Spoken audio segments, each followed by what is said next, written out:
Hello, organisers are billing it as Iraq's million-man march. And from early morning, fleets of buses have been ferrying streams of supporters into Baghdad for one of the largest anti-American protests in recent times.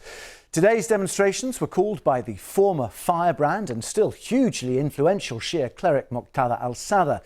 He wants all US troops and other foreign influence to be removed from Iraq. There is still significant anger over the US drone assassination earlier this month of senior Iranian General Qasem Soleimani as he left Baghdad International Airport. Let's go live to our correspondent Martin Patience, who's in Baghdad at one of the demonstrations. And Martin, what sort of numbers are we talking about? Well, I've seen tens of thousands of protesters, as you say, Tim, streaming to the gathering point from the early hours of the morning. Many of them were carrying Iraqi national flags, others are wearing white shrouds. That, of course, is the symbol of Sadr. It was a largely peaceful march, but when you spoke to some of the protesters, their anger towards America, you could really sense it. One man said to me, "We hope that Donald Trump is listening. American troops need to leave the country. If they don't leave the country," he said, "then we'll step it up." How much of this is a power play by Moqtada al-Sadr? If you think back to, 2003, he led the Mahdi army against US forces, but he still wields huge political power now, doesn't he, in modern-day Iraq?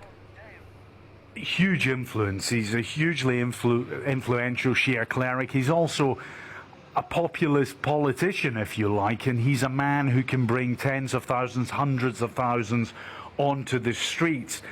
It's interesting, with this march he has shown his political hand. He has swung behind the growing anti-American sentiment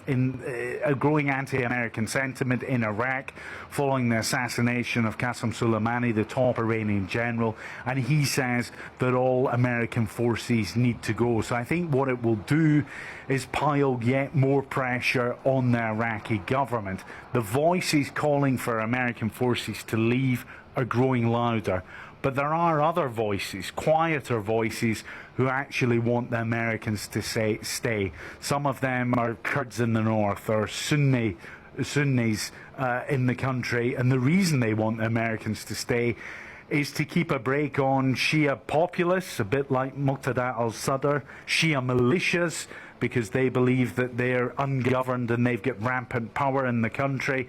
And then let's not forget the fight against the so-called Islamic State. America has been pivotal in that fight, and the feeling is that if American forces pull out of this country, IS could well stage a resurgence again. OK, Martin Patience, live in Baghdad. Thank you very much indeed.